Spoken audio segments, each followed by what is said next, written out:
Tuesday to you, all my friends out there. You know what? Normally, you're used to seeing the dynamic, handsome Dell, but instead of you get the more dynamic and better looking Caesar.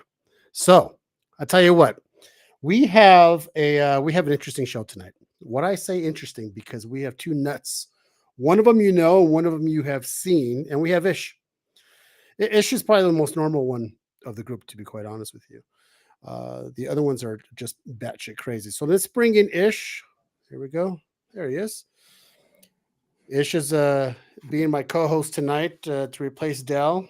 Dell is just he's going through some personal stuff, and he'll be joining us hopefully next week. And then we all know her and love her. She's part of the family. There she is. Well, it would be funny if I would have brought somebody else on after I made that comment.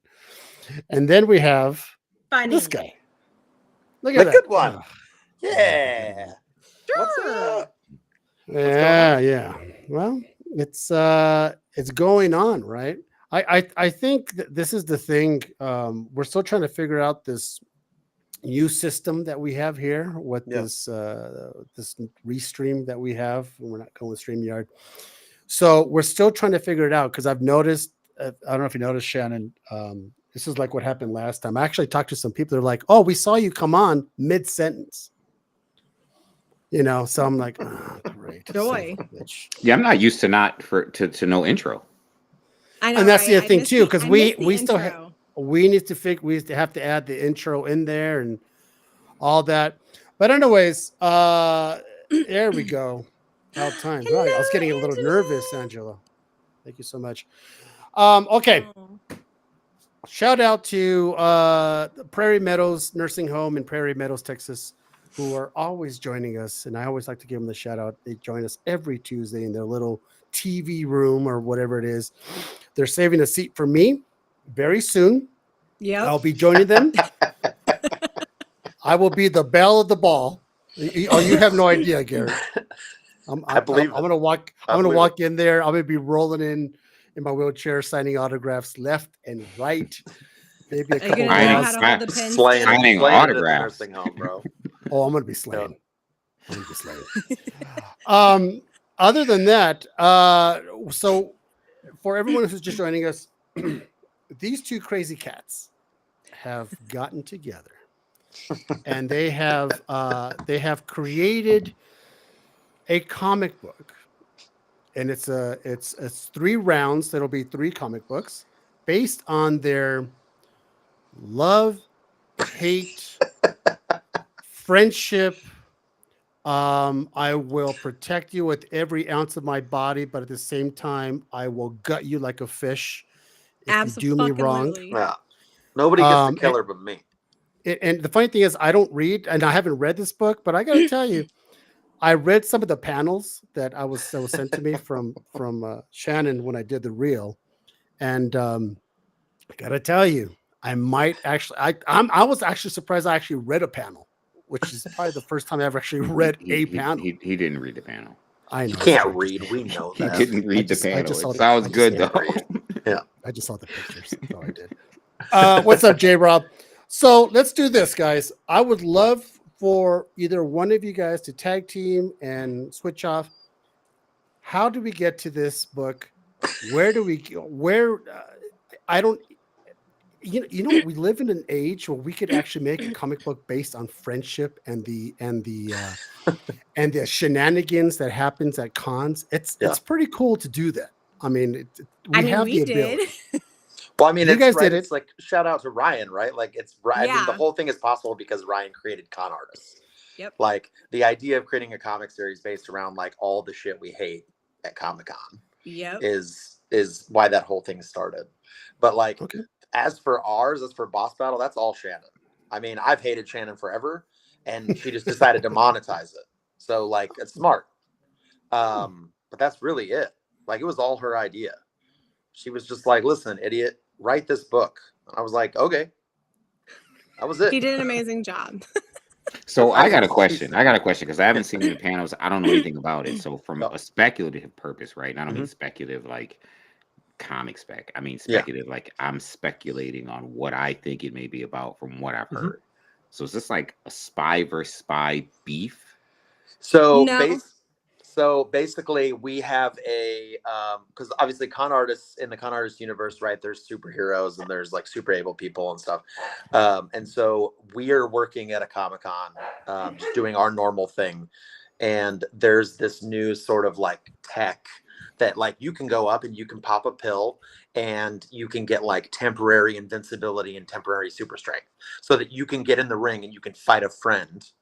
Like you can go round for round, like with your friends as a superhero, basically. So I go up and I like call Shannon out. Like, okay, fine, we're finally gonna settle this beef we've got, like in the ring, and it just is chaos. That's the most accurate panel in the entire book, by the way. I'm assuming that's Ryan. Yeah, absolutely. Obviously. Yeah, yeah. And what's in the bags that are just? I was gonna say, oh, is that all the art stuff? Busting with prints and comics and stuff. It's stuff for comics, and now Garrett is proposing that I don't do anything apparently when I'm at shows.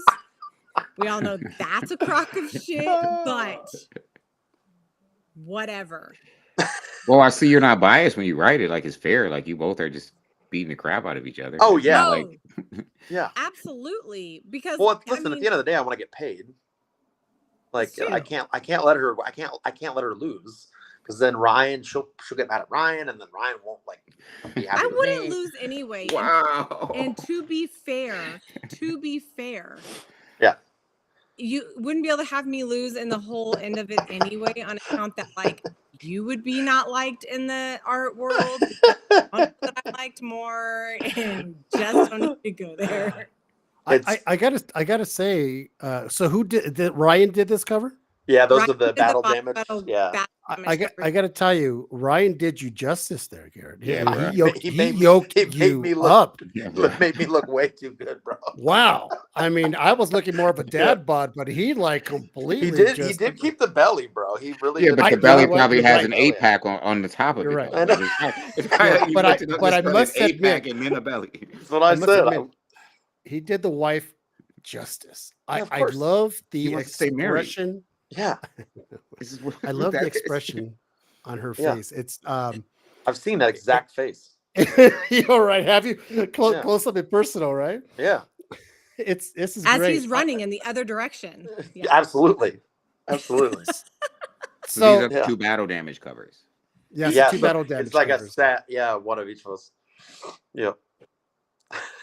I feel like Ryan, if he's doing this and I'm seeing him in there, I feel like he should have made himself a little bit, you know. He should have did it, you know what I mean? It should have been like the Frank Cho, like the outrage, like Ryan peeking. You know, like Ed Hockley on the NFL referee ones. Ryan's done that. Ryan's done that on multiple covers where he's like peeped in or popped up in the background and stuff. He just, with this one, he knew that we needed a battle damage cover. He knew that we needed to have one where we just looked like we beat the shit out of each other. And he did it. And he did it justice. I love them both. They're like some of my favorites. And the covers in person are even better. I do love how in this panel, Shannon's walking in like, hey, and he's already like, yeah. Oh, yeah. Right. That's like the 3rd page or something, 3rd or 4th page. Yeah. I mean, that's how it used to be. I'd be like, oh, fuck, Jesus, Shannon's here. I'd be like, well, I'm going to go do something else. Who colored it? It's all the same, right? Ezekiel, our team that does con artist, they're in, I want to say like Central America, I believe. They drew it, and I believe Ezekiel was the colorist on it because he's done all of con artists, and we just like the way they do it. And since this is a side story from con artists, we had them do it also. I was really blown away with like a bunch of the likenesses in the book too. I love the choice of colors and the color palette. It just reminds me. My favorite colorist is Tamara Bonvillain, and I love how they use like the purples and the green and the oranges and those bright colors. And I love it. The coloring in this so much, so good. And the art is obviously good, but the love coloring how just over pops. the top it is. I love how over the top and like cartoonish anime, fucking exaggerated it is. Yes, and that's what I like. It's very the long punches, like all that. Yeah, It's awesome. So yeah, well, kudos to Ryan for giving you a belly. So he didn't exaggerate that much. I know. He sent me the pictures, and I was like, bro, we both know I don't look like this. So let me ask you guys, when you guys is it like a switch that turns off? Because obviously you guys are like sort of the brother and sisters who argue and do a lot of this bullshit, but when you get into a con, it's a whole different animal. Yes. Yeah. Well, I mean, it's different. Like when we're not, like when we text and stuff, or like we talk on the phone. Yeah. It's like super nice. It's really funny. It's really We're funny. very like friend, brother, Yeah. sister conversation, checking on each other, making sure everybody's good. Like, yeah. Then we step foot on the con floor, and I'm like, "Go fuck yourself," and walk the other direction. Yes, that's Gigi. Yeah. Hold on, Garrett. Oh, what's up, JJ? He goes, "Is that Gigi?" I'm like, "Yeah." What's up, dude? Okay, go away. Go away. Put a shirt on, dog. He just got out of the hot tub. So life. What is my money is on boss? So there you go. Jeez. Same. You know, well, that's listen. Yeah, I think even Garrett himself is going. Yeah, we'll see. We'll see. We'll see. He's like, yo, round 3. I'm the good guy in this comic, by the way. I'm the hero. He's like, yo. Sometimes the villains win. That's all I'm gonna say. Like, it's okay. Yes, but according Empire to you, I am Strikes Back. that villain, jackass. Yeah, that's why you win. Well, we'll see. But to be fair, like Garrett and I are kind of like this when we're at a show together. We talk a lot of shit. We, have rubber band fights, which you'll find in the comic. We do stupid shit. We say things and run. Like there's just a lot of little tidbits that Garrett incorporated when we did this story are things that have actually occurred when we were at cons together. Exceptions of the end, of course. Yeah. I like the fact that there's a comic book based on the relationship of Comic Cons. It's here. It's so silly that it's good. Oh yeah. Honestly. Con Artist is a great series. That's my question. I haven't read Con Artist. So my question really fun. So Con Artist is my husband's book. We have done 5 issues have been printed. Number 6 is done, and 7's about to be started. So Con Artist is about a kid who wants to make it in the comic world. He wants to be an artist, so he goes to Comic Cons and he does his commissions, kind of like how when Ryan was first starting, I think is where that came from. But his alternate identity is he's actually a superhero. So he... I don't know where he came up with that, but he's actually a superhero that goes out and fights crime, and his name is Mr. Magnificent. So he goes from this like tiny little twiggy kid, like if you took very like Shazam, very like blows up, like big the guy, kid built, huge, just badass. It's kind of like a Superman meets maybe like Batman with like the sense of it, but it's funny. So he based it on things that have occurred with superhero stuff, and he'll help defeat things, and then things that actually happen in cons. So Ryan has taken real life experiences that we have dealt with at Comic Cons, and he's made it a book. And people laugh about it because they don't realize that some of these things are real. There are people that we have that are regular buyers, regular artists that pop up in every single story. Throughout all of the issues, we'll let them know like, hey, you're going to make a premiere in this issue, and hey, you're going to pop up in this issue now. Like, is that cool? So it's a lot of that. It's a very meta comic series. Yes. It's funny because it's true. That's the twisted part of it, except for like the superhero parts of it. Like the comic stuff is all true. Well, So I see you. So let me ask you guys, speaking of cons, you did your fair share. I would say, Garrett, you did more than Shannon, right? Or you guys did equal? I have no idea. No, I mean, in a life, No. This year, let's just say this year. Oh, this year. I've only done 4 this year because the kids and being a mom. I think I did 14 this year. Wow, 14. So yeah, I think I got 18 next year. So let me ask you, Garrett, because you're the perfect person to ask. Are cons getting ridiculous when it comes to how do I put this without offending people at cons? Is it You is don't. it You just say it. yeah, is it getting ridiculously oversaturated with nonsense and less books? Oh yeah, it's not a Comic-Con anymore. Some cons, not all. Okay, It's just so- the smaller so cons on the- I've it noticed, right? absolutely There depends is- on the con. There is shows, some of which I'm doing for the first time next year, like Heroes Con. Right, like Heroes Con is a comics show, and every person you talk to will tell you that is the comic show to go to. Right. But like, I mean, there's still some that are very comic centric, but for the most part, when you talk about like the big shows, they're not comic shows because, like, I don't blame them because they're so expensive to run. They can't run on comics anymore. On comics alone. Yeah, like they need the Chris Evanses to show up so that they can pay the celebrity bills. base. Yeah. And at the end of the day, the people aren't showing up to see comic creators for the most part. They're showing up to see celebrities. So they're doing what they think is going to make the most money. Now, Peter, I was at NYCC and no. And those aisles were like a half a mile long. For what? What was the question? Peter said NYCC only had like 4 aisles of comics. I'm like, no. Oh, there was lots of comics in New York. Yeah. I mean, New York is still like, I mean, New York is still.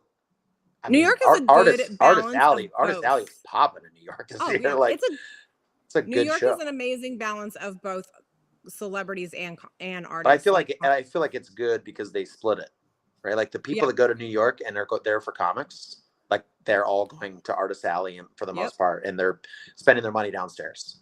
Like and those people that are going there for celebrities are going to a different part of the building.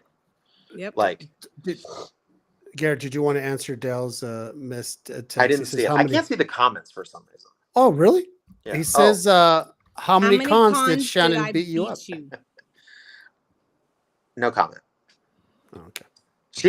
None yet. None yet. He's not trying to ruin none yet. Any of the story. No spoilers. None no comment. No comment means no spoilers. None yet. Because I, as we all know, as we all know, that cons, every single, and I'm not gonna say every single con, every single one of the big cons, there's always fucking drama, and it's almost like it's and this is the funny thing. This is drama that is known to the public, let alone the backstage drama I could imagine. Oh yeah, that goes on, that makes your guys' eyes roll to the back of your head, like, here we go again, right? It's every single time. There's always some kind of drama, and just the other stuff gets publicized. It's there was a fight, people are punching, this woman got knocked down, and someone cut in line for this signing, and blah blah blah. But I know for a fact there's got to be just shit behind the scenes here. Just like if people knew. There's so always. It's interesting the dynamics for me, right? Because while I've been in this game for some years, in the United States, I've never been to a big con, right? I just haven't been. I've hosted smaller cons. I've been to smaller cons. And so, when I hear, actual creators say, some cons aren't really about, the comics anymore, or, for me, that's interesting because I can't imagine. I haven't been to a big con. I'm probably going to be doing the host scene next year. But for me, it's like, all right, when I go to a con, the thing that is on my mind first and foremost are comics. Like as a collector, like that's listen. There are creators that I, love. If they're there and I see them, I want to see them. I want to meet them. I'm not really concerned with celebrities, but literally for me, and maybe it's just because I'm just so into the actual book. Like I want to go dig through the boxes, and you know what I mean? I want to go find that stuff, that obscure stuff that you haven't seen. Like that's the con experience for me. But again, I've only been to small cons. I think there is some of the companies too, like I mean, everybody has their opinions about certain shows, but I think like the companies like Fan Expo, like I mean, I love like Kevin Boyd and Rich Capobianco that like run the Comic Pro side of Fan Expo. They really try to like make that a thing. Like they really try to be like, listen, Fan Expo is not just about celebrities. Like it is about professional creators too. And like they really try to like make pros feel welcomed and like, you know, propped up. Okay. Like in the same way. But to be fair with that one, Garrett, I'm gonna cut you off for a second. To be fair with that one, on some shows they are lacking what they used to do because they are letting people buy in bulk. And if you are a pro, they are not putting you where you should be. They're putting you in random places. Not that I probably should be commenting on that right now, but I have no idea. Did, so. I don't know. I mean, go listen, everyone. I was about to say, I don't spill know. the tea all over the table. We want to know. But that's, I mean, I feel like compared to some shows that are just like put tables randomly and everything's crazy. Oh, the way they organize it's great. Often drama at Momoko's table. There's drama anywhere there's money. That's the real. I mean, that's the answer. Like it's just coincidence. I love it. I love it. It's just coincidence. It happens to be Momoko's table like 2 years in the running. Yeah, because both years they dropped something crazy, and like this year, of course, it's Peach Momoko drawing a Spawn cover with a Todd McFarlane signing. Like, of course, it's going to be fucking chaos. Oh my god! I just got to tell you, I appreciate your candor on this subject so much right now. Like, just what it is. Say it. Say the thing. I appreciate. Are you going to follow him again? Yes, you're going to follow him. I never unfollowed him. It's metaphorical. It's not a real. It's just spiritually unfollowed him. It's so fun. I had the same conversation with someone the other day where I was like, people forget. Like, I think it's so funny, the drama in comics, because oh my god, at the end of the day, we make fucking comic books, dude. You're right. Like, right. What ego hill are you dying on that like even the biggest dude, like I said, like, listen, Brian Pulido is the dude to me. I said that earlier. Brian Pulido is the celebrity comic creator, right? Like, and even him, if I told somebody that I know that doesn't know comics, I'm like, bro, it's fucking Brian Pulido, they'd be like, who the fuck is that?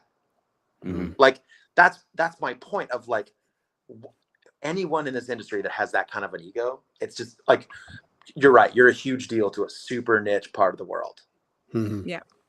Like, why? For some people, and you find that across not just comics, you find that in everything where, like you said, money can be made. Yeah. In any medium, more money, more problems. Where money can be made. There it is. Yeah. There it is. And some people, like when you say that, you know, when you talk about ego, for some people, and it's comic books, right? It's really niche. Yeah. But for some people, like, listen, I've interviewed and met creators, idols that I look up to, that it's like, yo, I just want to let you know like how important, and it's like, you know, how much you've impacted me. And their response, it's like, yo, you know what? I could have just kept it moving. I don't need your autograph. I'm sorry. You know what I mean? I don't need your autograph. I didn't even want you to sign my book anyway. I just wanted to tell you that I think you're dope. You know what I mean? So, and I get it. I mean, I don't get it. I don't appreciate it, but it happens. That happened to me with Todd McFarlane when I was a kid. Oh. And I lost, like, was this a bad day, or he was a dick to me at a Comic-Con. I was 10 years old. And I was like, I would have been the world's biggest Spawn fan, bro. I am the demographic for Spawn. And he was a dick to me, and I fucking threw that Spawn number one right in the fucking trash. And I've never spent money on Spawn the rest of my life. Funny you say that, Garrett. This is actually a very good topic. I'm glad you brought up your own experience. People don't understand some certain celebrities or people that kids at a very young, impressionable age look up to. You won't be. It is countless stories of, I walked up to my idol, I did this, and he said, "Not today, kid," and kept on walking. And from that point on, never, ever, ever again. They don't realize how they don't realize the smallest things, like, yeah, here, man, what's your name? I think like over the course of my life, I probably would have spent $100,000 on Spawn stuff. Like, because I was obsessed. See, at least in that note, like my kids so far have been very blessed with the celebrities that they have met and interacted with, especially with JJ, because that kid talks to anybody and everybody with zero shame. He'll just walk up to you, whatever. But all of them have so far have been very good with him. Nobody's been disrespectful, because in my head, I don't give a flying fuck who you are. I don't care how big your name is. You disrespect my kid, and this lady right here is going to show you how to be mannerful and respectful to children in the middle of a fucking con with zero shame. Like, I will teach you your manners that your mama taught you growing up. You need to remember them. That's all there is to it. People just don't think about it. No. People don't think about it. They don't think about what, like, I don't know. They don't think about how the ripple effect. Nope. Of what's It's interesting when it's a comic creator, though, right? And it's a kid, because and I'm always preaching this. Like, listen, again, and this is not a knock, because I've been influenced by comics my entire life. Some very important people. Many of the people that I consider to be celebrities are comic creators, versus I can care less about meeting this actor or this sports player. I want to meet Marjorie Liu. You know, I want to meet Chris Claremont. I want to meet Sana Takeda. Like, these people, Art Adams. You know what I mean? Like, because I make my living in this medium. So love Arthur Adams. He was great with my kid. Listen to go. So for me, it's like this, like you said, Garrett, this is such a niche community. It's like, okay, we're talking kids here. Like, you are able to do what you're doing. Well, because I mean, kids are walking into comic shops. And they're not online. They're not on the internet. They don't, you know what I mean? They are, but 10-year-old kid isn't buying your book online. You know what I mean? He's walking into a shop. It extends, I mean, further than that too, right? Like, I get a kick out of, like, there's people that I idolized and that I bought stuff from when I was a comic collector before I was working at comics. And now those are people that have, like, done covers for me, or like that I've hired for things. Like Tyler Kirkham. I was a Tyler Kirkham fan as a collector. I was buying prints from him at Wizard World before I ever wrote my first comic. And, like, you never know the people that are going to enter the industry and then be able to give, not that I could give Tyler an opportunity, but, like, I'm saying, like, you never know where those people are going that you have those interactions with. And, like, you never know who that person is that you're fucking short with or a dick to, that, like, is going to become the CB Cebulski. And now all of a sudden he's like, fuck that dude. That guy was a dick to me. Like, why would I hire that creator? Yeah. Like, you never know. Right. That's why Ryan is good. Ryan's good with everybody. Ryan is a very, and people say it all the time, and I will give that man credit for everything. He is a very humble person. He will take his time. He talks to everybody. He gets to know his fan base and his people. And that's how a lot of them have come to be, like, friends. So when we're in certain cities, we go out with them and we hang out. And, you know, just because he's built from them being a collector of his work to him, like, turning them into a friend, because you just establish a relationship with them just by taking the time to chat with them for a couple minutes at a con. People don't understand, like, that is the sweetest thing. It makes somebody's day. They don't feel rejected. Like, it's, and I understand, like, sometimes people are, like, keeping it moving, whether it be a huge creator or a celebrity or whatever, but the ones that are nice will always stop. And those are my favorites, are the ones that'll stop and take time with children. Like, if you stop and take the time to chat with them, even if it's just for a minute, it's a minute longer than you did with everybody else, and it makes their day. I respect that. There was a story when we had a Clem McDonald on. We had the whole brood on one time on the show. And you know them, right? They're constantly with celebrities and everybody else with signatures. And they told the story on the guy who played Anakin Walker. What's his name? Hayden Christensen. Hayden Christensen. Anakin Skywalker. Yeah. I was like, really? Yeah, Hayden Christensen. So what the fuck? I'm old. So he was doing signatures for the blah blah blah, and I guess the handler's like, he doesn't do pictures with people, in a sense, you know. And one of their sons wanted a picture with him, and at the very end of the show, everyone's leaving. He looked at him. He goes, "Can I have a picture?" And I guess Hayden kind of looked around to make sure the handler's not there and took it. And it's, to me, that's like It's the little things like that. Like he could be like, sorry, man, I don't. But he's like, yeah, man, I'll do it. Kind of sneaking away. I don't want to get in trouble, kind of a thing, right? Thanks, Del. It's Thank the you. little things like that. Yes, actually, belated to both of you guys, the veterans. Thank you for your service. Actually, all three of you guys, Ish too.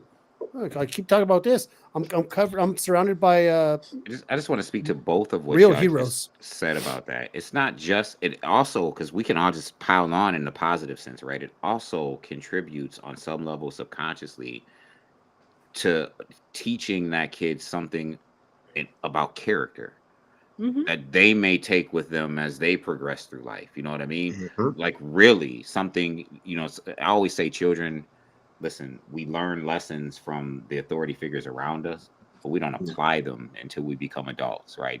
We become adults and we repeat what we heard our parents say. Yeah. You half the time you never think your kids are even listening to you. You know what I mean? Yep. And they are until you're an adult and your kids are repeating the things that you said that you didn't even think they listened to. You know what I mean? Right. And so taking the time to just have a couple words, especially when someone they look up to, someone that's important to them, they look up, just have a couple words, just taking the time could impress upon them something in a character wise, the subconscious level that they take with them as they get older. They may take the time to help somebody. You know what I mean? They may take the time to do something because it's something that was impressed upon them at a young age. I don't know. I think it's very important to teach in more ways than just open up your mouth and teach. I mean, that one interaction with Todd McFarlane is the reason I've tried to always make myself like so accessible, like sometimes to a fault to fans. You know what it feels like. Yeah, because I'm like, I don't want anybody to feel like that. That sucked. And then there's the converse where it's like, this person could have because they're, and they didn't. Yeah. They showed me some love, so I want to pay that forward as well. Let's take it a step further.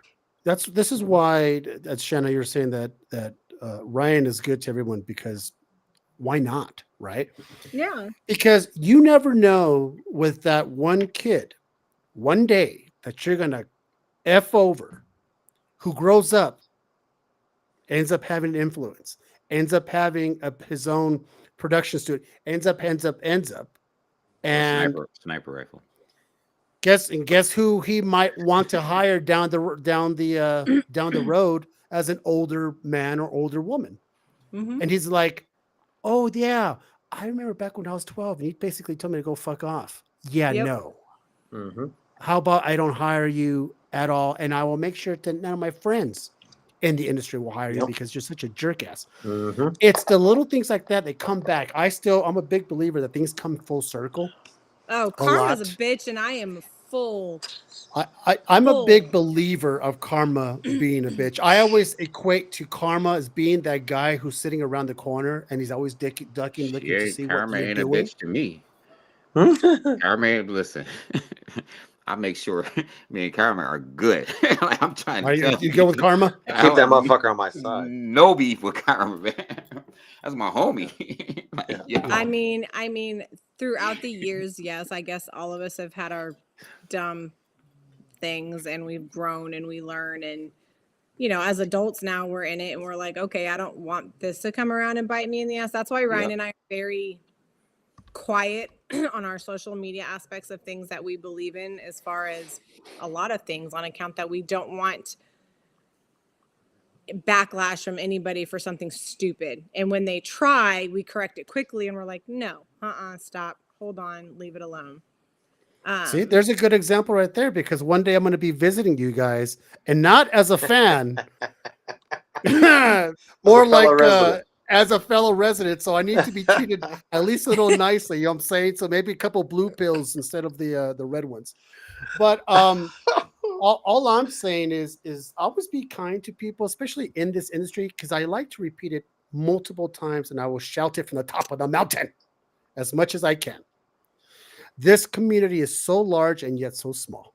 Yep.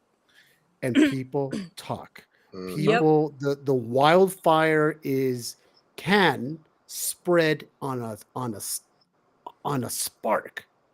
And it doesn't take very much to make your name into mud. Nope. And at the same time, it has the opposite effect. it could really make you be that swell guy or woman that everybody wants to work with because he's great. Oh no, absolutely. Go work with him. Oh, he's awesome. He's easy to work with. So it could actually have a positive if you are positive. But if you're that negative and you're wondering why people don't want to work with you, don't think people don't talk. Mm-hmm. We all talk. It just talks. Even yeah. behind the curtain, everyone talks. And I'm everyone's gonna tell you, whispering. I've criticized, and not because I'm a jerk or trying to be a jerk, but I have a Facebook group and a community. Okay, all right, Caesar, you're gonna call me out. Listen, No, I'm talking to I've Robinson. oh, Robinson wants me to take the blue pills. Look at this. I've been Asshole. I've criticized an artist, and I don't mean negatively. We just had a conversation. I can remember this. And this is an artist who I'm actually very cool with. I talked to him, was going to do some exclusives with him, like him a lot. I was critical of a piece, as I can be. I was critical. We were talking about it in the group. I was critical of it, and 100 people must have showed up to say just how much of a nice guy this person was. Yeah, Ish, you should really meet him. He's really nice. And I wasn't even coming at him like it wasn't like anything negative. It was just a constructive. And so I'm saying that he is an awesome guy, actually really awesome. One of the nicest people. Too nice, in my opinion, sometimes. You know what I mean? I've talked to himself too over. You probably know who I'm talking about, Garrett. This guy's super, like the nicest guy ever. And I'm saying this to speak to what you said, Caesar. Like the community is you can't go far before you bump into someone who's in a group, who's on Whatnot, or he's bought this or who's interacted with you. You just can't go far before you see. You want those people ready to rally around you, bro. And they speak, they talk. Yeah. If you stole something, if you're a jerk, 100 people, he's a jerk, and they're gonna say it. And then other people are like, oh, I've seen community. I'm not buying his stuff. Yeah, I'm not gonna buy that because I heard he's a jerk. I'm not going to support that because I heard he or she is this or that. See it all the time. You know what sucks is because it doesn't take one person to do a comic. It's a family of people to create a comic. So because of that one jerk, it affects you not wanting to purchase or be part of that comic, which probably affects quite a few other people who are actually pretty nice people. Right? It's a ripple effect. It's like, why am I doing the sins of yours? Why am I in penance? I don't understand. I did a coloring. I did this. I did great. Association, just because you're an asshole to a group of people. Now I'm per osmosis. Now I'm a fucked up guy because I know you or I worked with you. It's fucked up. If the biggest name on the book, if people turn against the biggest name on the book, then the whole creative team is hurt. Yep. Nope. You know what I mean? Okay. So I'm going to start answering questions because now we're veering off. Let's do it. All right. To the home. Our book is coming out on Kickstarter on Friday. It'll be launched on, I want to say at 5:00, if I remember Central. It'll be launching Friday. Garrett and I are super excited about it. He will be here tomorrow. Thursday night, we are doing a promo night on Whatnot on Ryan's page. It is the full issue of Boss Battle. You can get it before the Kickstarter happens. If you happen to go in these books, they're just promo books. They all say promo 1 on them. So if there's an error or something else, it's just promo. But they're all one of ones of all of that stuff. So it is what it is. They're all the covers that we have that we are releasing on the Kickstarter and even some fun ones on the side. Garrett will be here with me to launch that. We can like double sign everything and I can have it sent out. So we have that. I have a question. Yes. So with the Kickstarter, you guys are looking to just get the Kickstarter funded and just self-publish it? Are you looking to take it to a specific company or just get the Kickstarter funded? We are publishers. So Ryan and I are publishers, and we go off of we're in it with Counterpoint Comics with Marat. So we're already in the publishing stuff. So I don't have to worry about that. Okay, now what's the brand? What's the imprint? Counterpoint Comics. Counterpoint. Yeah. Okay. Yeah, as a matter of fact, Shannon, when we're all said and done, send me a link so I can send it to the home. Me. So in case they want to, and and Ish. So I can send it to them so they just click on the link and do what they have to do. You know what I'm saying? Because they're not going to be doing all that stuff. I want to share it in my community, and Ryan and I have already posted the links of it for like the preview of it. We're still adding everything to it right now, but like we've posted that part of it. Somebody else asked me a question. So how many covers have I been on? So I have done a couple cosplay covers for White Widow back in the day when it was Tendals. So I'm on a few of those, and then I have been drawn on a few more. So I don't know. We're talking the independent White Widow book that like everybody wants. Jamie Tendall's book, yeah. Yeah. Yeah. Okay. Well, I know that he's not super attached to it anymore because of everything that's gone on, but before all that drama shit happened, yes, I was a part of that. I was I cosplayed a couple, and hell, I even took pictures in Hell's Kitchen in New York 5.5 years ago to be in one of the issues. It was super fun. Love the books. And then my husband's drawn me on a couple, other people have drawn me, and then now we have, because I've been on Con Artists also, and now because of Boss Battle, I will have a lot more covers. There's only one cover she's not on for this book. And that's it's my battle damage. And it's this one coming up. That one. All the others are Shannon. They're not all of me. I'm just in them all. She's just in all of them. I do like how Brian is that connecting? The good boy hat. Yes. Yeah. It will. Yeah. Well, I mean, not technically connect. It's like a set because it's Boss Battle next to each other. And we're both battle damaged. So yeah. Yeah. Super excited about it. We have, but just to let people know, like we have covers done by Elias did one. Of course, my husband did some. Draxgal did one. Zork's done one. DeBalfo did one. Sora did one. I'm blanking on your guy's name, Garrett. Zach Raw. So we did an homage to one of my favorite comic covers, which is Muhammad Ali versus Superman. That one actually looks dope. So Ryan did that cover in 2 ways for promo night. I'll show it to you. Oh, good. All right, cool. Yeah, it's fun, right? I like when stuff like this happens because it makes comic fun again. I mean, like you said, 3, right? Yeah. 3 rounds. 3 rounds. When people ask, I tell people the only reason I'm in comics is to make cool shit with my friends. Mm-hmm. That's what Ryan said too. I don't care. To draw cool shit with his friends. Yeah. Well, he's more inclined in that department. So I just want to make cool shit with my friends. I don't care. But you have such the personality and creative mind of writing some of the like. I'm like so excited to do this with you because you have such a mindset for it, and it's so much fun. I was like, this is gonna create a whole whirlwind of shit that's gonna come after it, because Lord knows all the like little one shots that we can come up with, Con Artists. I'm gonna fight everybody. Basically, I mean, we could always do a spin-off of like that. Be like, listen, I'm taking on Brett. But are you winning every time? Are you losing every time? Absolutely not. You have to do both. Like you have to my have shit both. kicked in every single time. But you find out at the end, I'm letting everybody win because I just want everybody to be happy and feel accomplished. So sacrificing my own happiness. This one, I'm not going to tell the ending of it because it's fucking hilarious.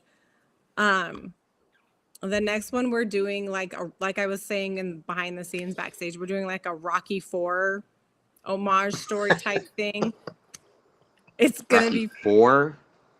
Yeah, like the people die in that movie. One's training in the beloved characters die in Rocky 4. Nobody's dying.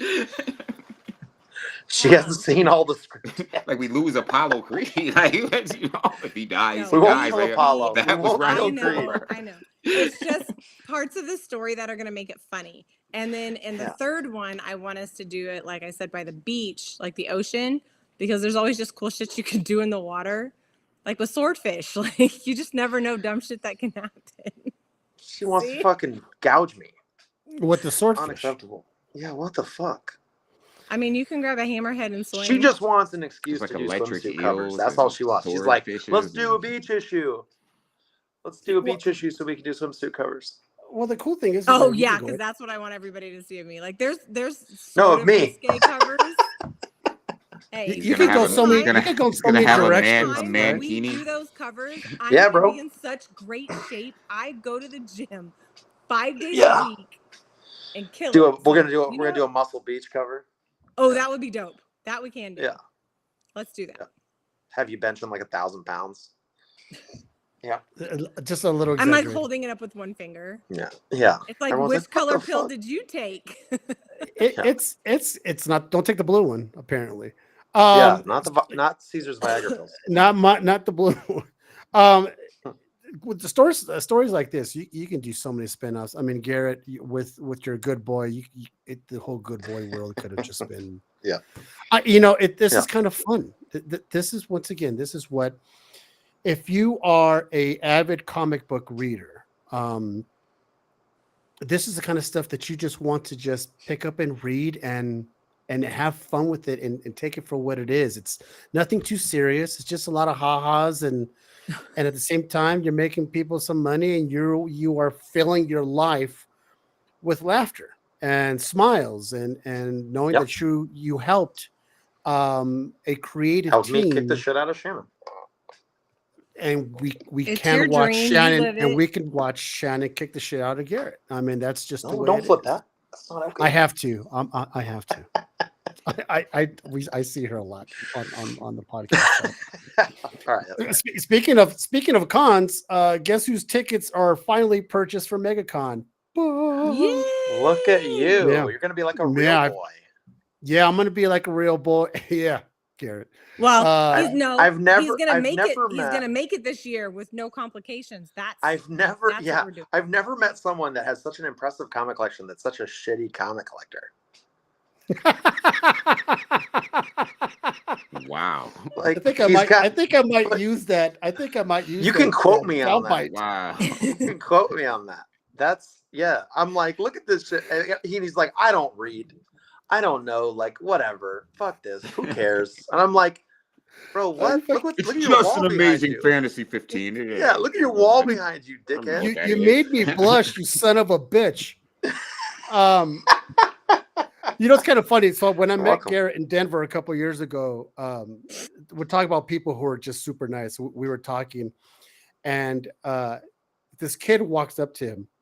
I'll never forget this, Garrett. Kid walked up to him, and he barely reaches the table, and he slides the book over for him to sign.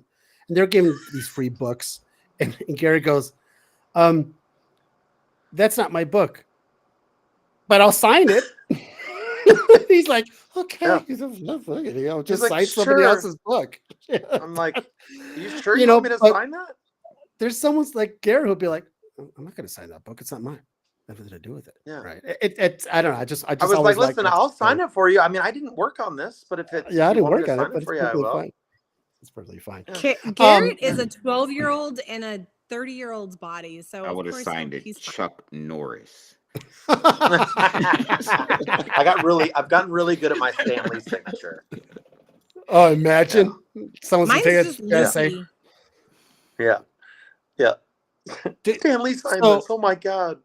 So anyways, so I got my tickets. I'll be there on the 5th of February and I'm leaving the 9th. So Garrett, I'm assuming you're going to be there and I'm going to see you, right? I'll be there. I'll be there in the pro section with the Scott's Collectibles team. It's gonna be great. Yeah. It's really gonna be a good time. Because cons are what drives everyone together. And the whole premise of this book is obviously the character building of cons between two very loving people who absolutely adore each other in space. Totally. I mean, he'll be at my house tomorrow, so he it's not like I don't love Garrett. Well, of course. Oh, right. Yeah. So without spoiling anything, which I'm sure you won't do, and I don't want you to, how do these two characters progress after three rounds of is there more for these characters? And I mean both of them, not one in particular. I will just tell you that there will be lasting effects of them continuing to take these fucking pills, these super powered pills. And again, it will spin-off unravel. Things will unravel. It will get more and more chaotic. Yeah. As it does in real life. I mean, is this, because I'm thinking when you say this, and I'm just kind of joking here, but Peter Griffin fought a rooster, right? Yeah. Like every once in a while, he just randomly stopped what he was doing and So fought a rooster all over town. Ish, if you actually happen to read this, trust me, when you say that, you'll see what's coming. You'll see. It's like I said, I'm not gonna give it away. I cannot, but it don't please fucking hilarious. And like I said, there's things that happen with him and I that are actually real, and then the other things that he put in there are just nonsense. But we'll let you decide which are the real things and which are the fake things. Well, I mean, I can imagine some of the real things get like, I know you guys said you have rubber band fights, and I'm imagining Superman, shooting a rubber band like Wonder Woman. You know what I mean? Like, what's the impact of that? See. Yeah, it's crazy. Garrett, I'm assuming there were times, I'm not gonna say probably more than one, where you're writing this shit, you're just cracking yourself up. What's funny is I write different things, and I think, this has got to be the most unhinged thing I've worked on. And then I write the next thing, and I'm like, man, no, this is the most unhinged thing. And I think this is the current title holder. Like, I mean, I already write books about like combat unicorns and stuff. It's already the most like suspension of disbelief bullshit ever. And this is the wildest shit I write. That's funny. Well, because some of it's because it's true. That's what makes it that much more. Yeah, I'll message Ryan or Shannon. I'll be like, I'm gonna do this. It doesn't make sense, but I'm gonna do it. It's funny. Ryan's like, I don't care. So is it easy? Is it easier to write than say some of the other things you've written? Definitely. I mean, I get like with things like this, I get into like a rhythm, and I just like, because I'm off the rails. And so it's like very, like, it's just goes. I mean, I think like I stressed and put off writing the script for a long time because I was like, oh God, I want to like do a good job on this. And then you did. And then I finally got down to Ryan was like, we need the script. And I was like, oh fuck. And then I started, and I think I wrote it in like 3.5 hours. Oh wow. Because I just he had it to me in less than a week. Shit, oh God. Right after MegaCon. Yeah. By the end of after we got back from MegaCon and we're all settling down, by the end of that week, I had a script, and I just fucking died. I was like, and I was just like, I hope you guys like it. I don't need to know if I slept. Well, this is a good question for you, Garrett. For those who might be watching or replaying and who want to be aspiring writers. Yeah. The biggest piece of advice, what is it? Write the thing that you enjoy writing, not the thing you think other people want to read. You're proof to that. I know that for a fact. Yeah. I mean, I spent the first part of my career being like, I have to write the next Walking Dead. Like, that's what I have to do. And the minute I was like, that's stupid, I don't want to do any of that, was the first time I made something that sold. One thing I learned early on, I love that you said that, because one thing I learned early on from my own creative processes, and it's something that I admire, and I often tell people, some of the greatest creations were things that people made because they weren't trying to create the next thing. They were just trying to do something that they liked. Yeah. And other people, as a byproduct, other people ended up enjoying it. I mean, they weren't thinking about, I'm trying to get all of these people to buy this and read this. Not saying that in a common medium it's different, but you see some of the greatest works, be it painting, be it writing, be it poetry, that somebody just wrote because they enjoyed doing it, or I enjoyed making this painting. Or Good Boy Volume 1 was written on a Sunday. The whole volume was written on a Sunday after I had watched all of John Wick, because I just thought it would be funny and I wanted to do it. And it became my biggest book. I used to market it as the biggest book from Source Point Press to date when I sold it every week because I still sell it on my live. Yeah, still the largest people, I'm like, seller listen, they've ever had. I'm like, I would tell people every week. Yeah. I'd get on every Tuesday and I'd say, listen. This is the biggest book there was other from Source Point Press to date. There was other things I spent months working on that didn't do shit. And then I'm like, oh, this is so fun and stupid. And like, I'm just going to have fun. Like, what if, could you imagine, what if it wasn't what if it was the dude who died? Let's just have the dog kill everybody. And I wrote 3 issues in a Sunday and thought, this will never be anything. This will be fun. And like the first Kickstarter came out, did like $59,000. And I was like, what the fuck is happening? Because the concept, Garrett. Well, the concept, and it was fun, and people can feel when you enjoy a thing. Mm-hmm.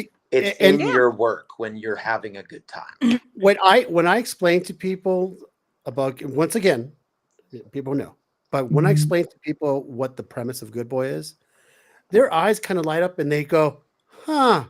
Yeah. So first thing, like, huh, yeah, that's interesting. Yeah. Because it's such a fun concept. And I love what you're saying, because you do have to just write what you love. Now, what do you do when you hit that writer's block? Because I'm pretty sure you do. What's your write something else? Do you just go ahead and just leave that behind? And I try to do whatever I think the opposite genre is. So like if I'm writing something that's sci-fi and I get stuck, I'm like, you know what? I'm gonna write something that's a Western or a fucking romance or something that's the total opposite direction to try to like knock loose whatever it is that's blocked up. That's it. I mean, I used to just get drunk. I used to get drunk a lot. And I used to just be like, give me a random prompt, like to my 4-year-old. And I would just write nonsense just to like get words out. But like then after that, I found healthier ways to be like, okay, what is like being able to step away from it. I used to get frustrated and then I would just try and beat my head against the wall, which never made for a good product because then I would make myself write it and it wasn't the best. So being able to put it down and walk away and be like, you know what, I'm going to do something else. I would think when you get frustrated, it just makes things worse, right? I mean, it does. It's because you put too much pressure. Right? Like, yeah. Right. Yep. Absolutely. And Shannon, I have a question for you. What advice would you give to anyone who wants to start and grow a comic business when it comes to either doing self-publishing or whatever? What's just to kind of be in it? What's the biggest advice you would say to a young, maybe like a young couple, young married couple who want to start and get into this as a couple? What's the biggest advice you would give? Actually, we did do that with a couple, and he has flourished massively. He used to come to us, like Ryan and I both, for advice, and my biggest thing would be kind of like what Garrett was going off of as the artist aspect of it. From one side, you draw what makes you happy, do the things that inspire you, because that is where your art is going to be seen the most. That's what's going to progress the most. That's what people are going to want. Yes, you're always going to have the people that want you to draw something weird or different or whatever outside your box, which you should always do, but do what you do. As far as like the publishing and the pushing yourself, don't quit, because it is a very, you have to have a determination mode behind you to give yourself the ability to continue to keep pushing forward and going forward, because there are good years and there are bad years, and you just have to be able to set yourself up and know what you want to do to get through them. Like, I mean, we went from doing everything out of an apartment to when we bought our house 4 years ago to everything being in our basement. And then we finally outgrew our basement last year. And now we have like a 2,000 square foot warehouse and an office space where all of our stuff is, and our shipping and our product and where we do our lives and everything. So it's a progression of, you have to have the mindset, you have to have the determination, and you sure as shit got to be motivated to do it. Because when the motivation's not there, and I can speak from personal experience, when you are not motivated, it stops money coming in, it stops your ability to want to do it, it stops you from interaction with people and growth. So you just, in my head, like, you have to be determined and you have to just put your stuff out there. You have to work with the right people too, because you got to be really careful the people that you interact with and who you want to do your books. You have to be careful with who you're promoting with and the other side that you work on, and making sure that you're with the right people. And everybody goes through their, look, my hubby. Look how pretty he is. Why doesn't he have his shirt off when he walks behind? Yeah, what the hell? Jesus. He just got home. He was on Whatnot.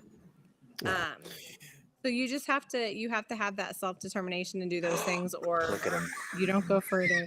Garrett, are you gonna wipe the drool off your Come face? back. Like, what are you Come doing? back. No, it is. That's why he's saying come back. I said come back. I had to. The upstairs sucked. Hello. Hi, buddy. Look at that guy. What's You're up, gonna see him Ish? tomorrow. What up, man? Yep. So he just asked me, what would we tell couples that are trying to be in like the publishing comic world? Don't do it. The total opposite of everything that Shannon just said. Don't do it as a Do the couple, opposite. or just Do the don't do it at all. Never give up. Do it. Determination, all that. He's like, fucking run. I told him we did help a great couple who has flourished when he came to us for advice. Oh yeah. Yeah, and he now, is let me really ask. grown. Now let me ask you guys, and Ish, Ryan is gonna say everything right now. Ish, and I'm going to add you part of this group because you have your own establishment, you have your own now brick and mortar, all that good stuff. How many times would you say there's more times you can count on one hand of you were this close of saying, "Fuck it, I'm done"? Once in the last 5 years. Once. You were like this close of saying, "We're getting And real that's- jobs." I'm not saying this isn't a real job, Just but we're recently going to go get a because 9 to how 5. bad the economy's been. Yep. It was. Wow, for me, I haven't yet. Fingers crossed. Wow, okay. Well, I started pandemic, so I was coming into the pandemic, coming out the tail end, like, all right, full steam ahead on this, and I'm kind of all in on me. So for now, I went from starting a business with no money, right? Like literally no money, to I now have a shop and I have, you know what I mean? And I'm taking on an overhead, and I'm, you know what I mean? So I was in this room selling comics on a live stream. I think my first live stream, I had one book. You know what I mean? So for me, it's been, thankfully. Yeah. It's all building blocks. And so I'm sure that point is going to come where I'm going to be like, yo, you know what I mean? I'm sure. Yeah. It just hasn't yet. So now, thankfully. Ish, when you say you have a store and stuff, are you like a normal retailer? Do you sell all books? No, not at all. So you sell your. So I got into it. It's weird, and it just make a long story very short. I had walked into a comic shop with my business partner, and he just kind of gave us the keys and said, here's the computer. You guys order books better than I do. You know this person, Caesar. I'm not going to say the name or anything, but you actually have had the person on the show before, the whole nine. And so we kind of just took over their store. And from that process, we made their store very successful. And we learned kind of how to do this as a result. We didn't get anything from it, but the knowledge. You know what I mean? We kind of learned how to do it. And so what we did was, it's very niche, right? Like the only books that I order are like #1 issues, key books that people speculate on. Yeah. That's what I order. That's what I market on comics. And so, or books that I think go on. But you're selling all publishers and stuff. I'm selling every publisher. I'm selling every publisher. Yeah. Every publisher. I just have a reduced, like I'm not gonna have every issue of Batman. Right. You know what I mean? I'm gonna have the issues of Batman that people spec on or think are important. I had every issue of Good Boy, just to give you an example. But the reason why is because anything that we think is important that people should have every issue of, we're gonna have every issue of.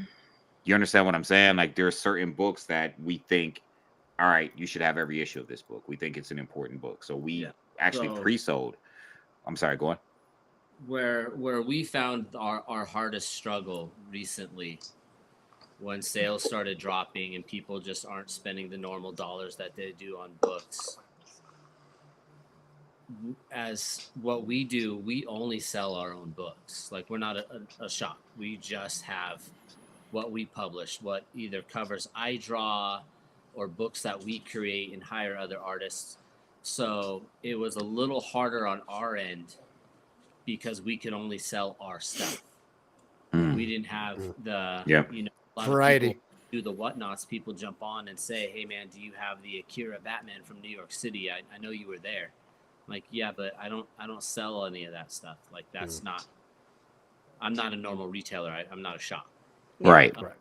So when things got really, really, really hard, and Garrett understands this, like, when you only sell your own product and things are that slow, you don't have the capital to keep turning around and building, you know, paying for new covers and new artists and all this stuff. So it gets even harder because you don't have new product to sell every week to these guys. So it did. It's only happened once, but it was recently where I was like, you know what, I'm just going to stop and I'm just going to draw again. Like, it's getting bad. But within 2 days, like, you know, I've got Shannon that's like, nope, this is our game plan. This is what we're going to do. We're just going to tough this part out and we're going to ride it.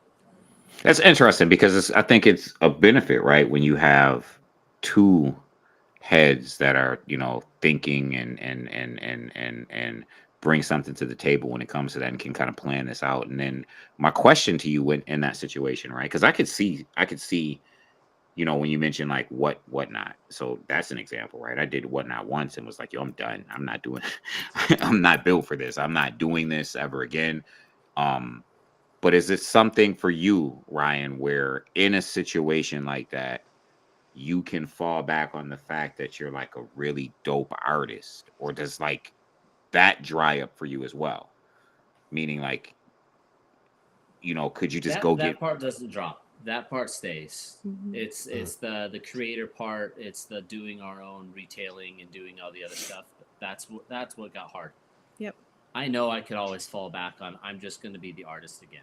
I'm just going to sit back and do all the covers for people, get my money, and walk away. But it's also not as fun. Well, what I mean by that is, like, could you fall back on that? You know, it's a hustle. We talked about this before, right? Like the hustle, that hustle part that comes from how we grew up or what have you. Could you fall back on that to get back to doing what you want to do?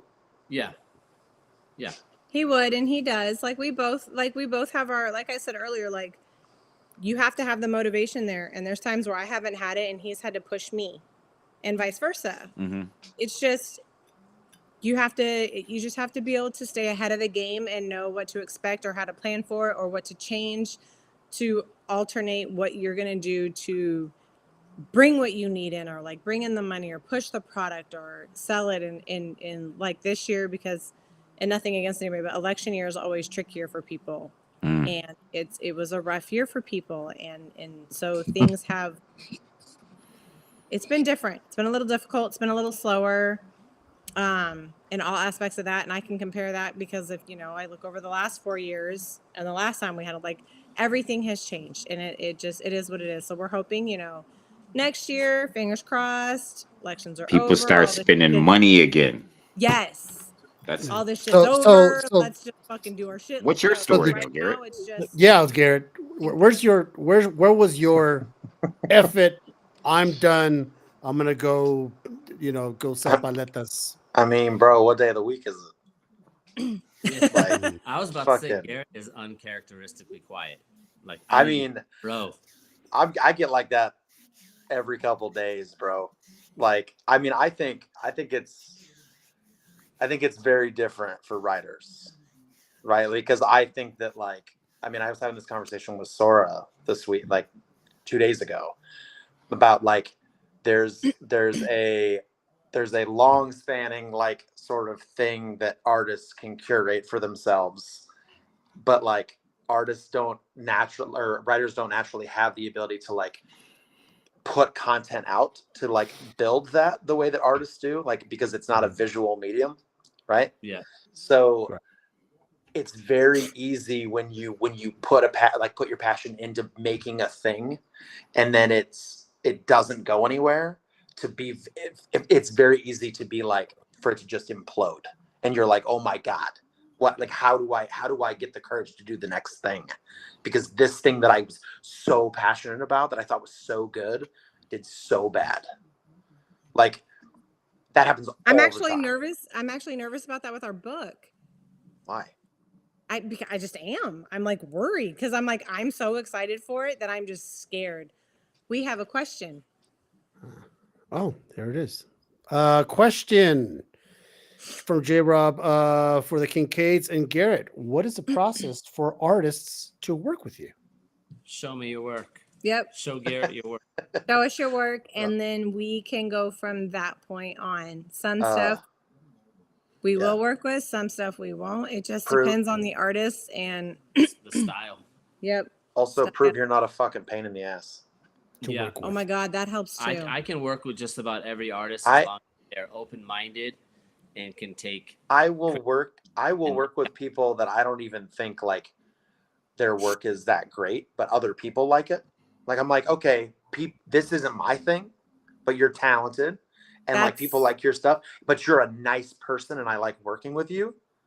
Versus like, you could be fucking Mark Brooks, and if you're a dickhead, I'll be like, get fucked. I don't care. Yeah. It goes once again, it goes back to the being there's people that being an asshole, with, right?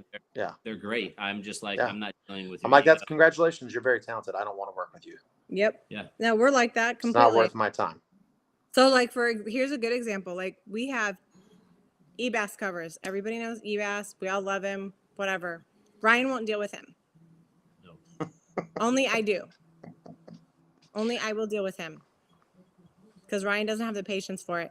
Well, if he didn't know this beforehand, he probably we've known Eric now. for like 20 years. I've known Eric forever. He's one that I'm just like, I love the guy, but I don't have the patience for that shit. No. There's guys and girls and up and comers that I love giving people a shot. Yes. And I'll let them do a cover, and they'll come up, later on in their career or after the cover's done and be like, hey, when can I do another one? And I'll flat out tell them, like, well, it took you 8 months to do one cover for me. So you probably will not do covers for me again. Only because if you're starving, you shouldn't take 8 months to do a cover. I do 8 covers a month. Yeah. Well, I've reached the point too where like I don't really want to work with anybody who's in comics. Like I really enjoy finding new people. Like that's the thing. We found an awesome really girl enjoy. in New York.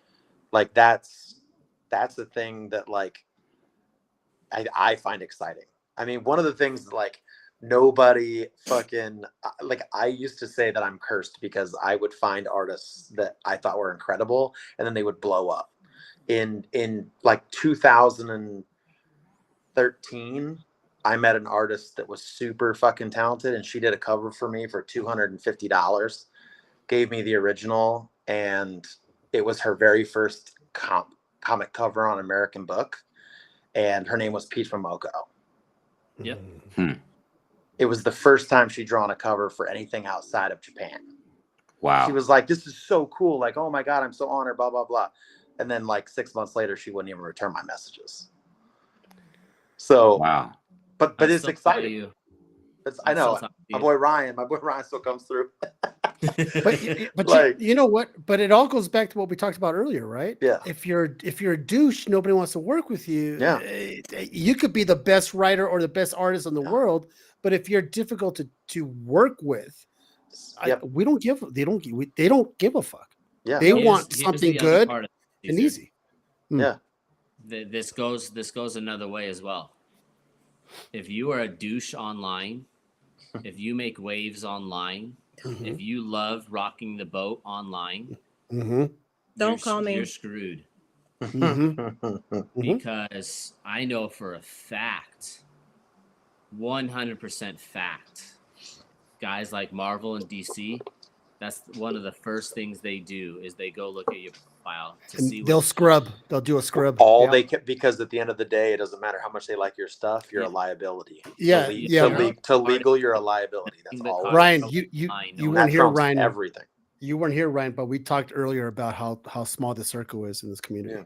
And everything you do is basically recorded, and people have very long-term memory on what stuff. some of these people don't realize, and I'm sure all of you guys that are online right now watching and recording with us, Garrett, Caesar, Ish, I know, not a doubt in my mind, you could name off at least a handful of artists that jumped in, became a name, and real quick, but are the biggest pains in the ass online. And you're like, how are you working? And then you realize they're I hate you right now. Publish stuff, big stuff, because people don't like them, won't buy their books, so publishers aren't hiring them. I don't really hate you, Ryan. I was kidding. Persona of like, well, I'm the shit. Ryan be listen, man. So Garrett, I don't know if you read the this that Jason Robinson said that he met you in Baltimore Comic-Con this year, and you made a video to give a message to my artist once you and your wife saw his work. I think it's interesting that he owns an artist. And it's those are the things that we talked about, right? You knowing who you are, you're like, yeah, I'll see. I mean, first of all, shout out to that dude, because that was probably the funnest. Like, that was so wholesome. So that dude was like his buddy. He believes his buddy is a talented artist. Mm-hmm. He went to Comic-Con to show his buddy, against his buddy's request, went to Comic-Con to show his buddy's work to people to get their feedback on his work and like try to get him hooked up with stuff. Right. Like, I did that to Ryan just because it's his homie. Like, this is J Rob's character though. Like, this is his character. It was so good. Yeah. And he was like, I said, this work is really good. He was like, would you mind telling him that? Like, let me record this video. And I was like, sure. Yeah. You know how it is, right? People like to have validation, especially from people who are dude, I thought it was great. It was such a great moment. Like, I just thought, man, what a friend. Like what a dude, like going out for your friend and like being like, no, dude, I believe in you. Like, I'm gonna show off your shit. Like, it was awesome. That's what this community, I really wish this community had more of. Yeah. Is people like that, where it's the people you just want to have in your circle, want to meet at cons, and such positivity. But it just so happens it's not always like that, because I would think in this industry, coming from an artist side of things and a writer side of things, and even the brick and mortar side of things, jealousy is a bitch. Oh right. my God. And I'm gonna say, I would probably say in this industry, jealousy for me, and I'm in this industry this much, it's probably one of the biggest, most obvious feeling that you get. It's heavy. It's not just jealousy; it's pettiness too. And I just gotta say this, man. Let me just give me an opportunity. 100%. Give me a. I want to just say this, Caesar. You see me post this before. Garrett, you might have seen me post it before. A year back, I posted about, because I want to say, and Caesar and I have talked about this. This comic community as a whole, overall, is awesome.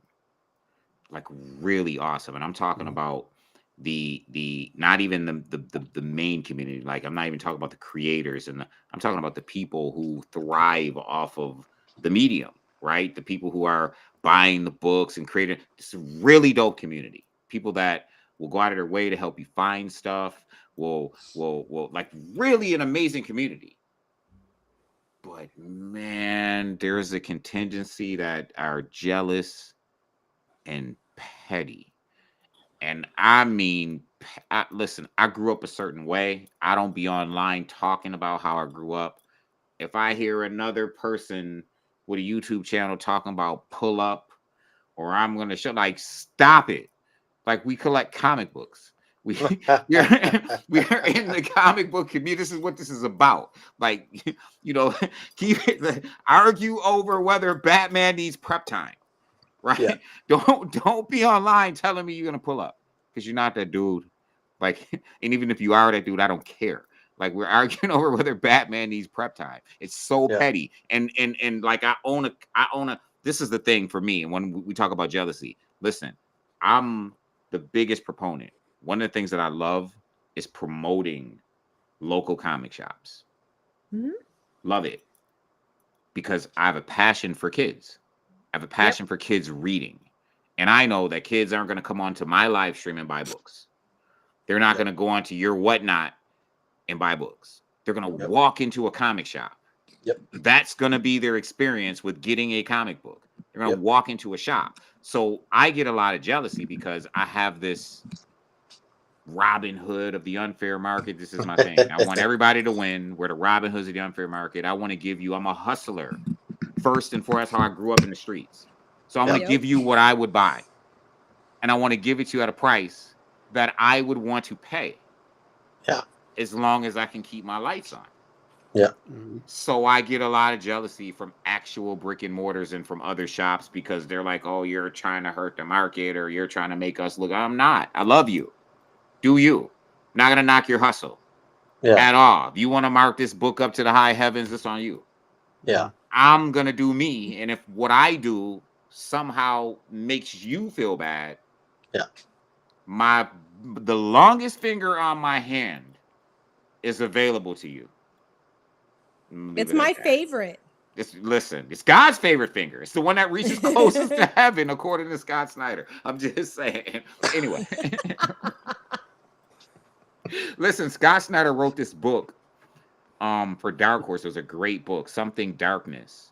And the preacher was preaching to the choir, and he's telling everyone to stick up their middle finger because it's the Lord's favorite finger. It's the finger that reaches closest to heaven. So why is it great so line. great? It's like it's a great line. It's the finger that reaches closest to heaven. It's the Lord's favorite finger. Jesus. Ever since then, I've been on that kick, like God's favorite finger.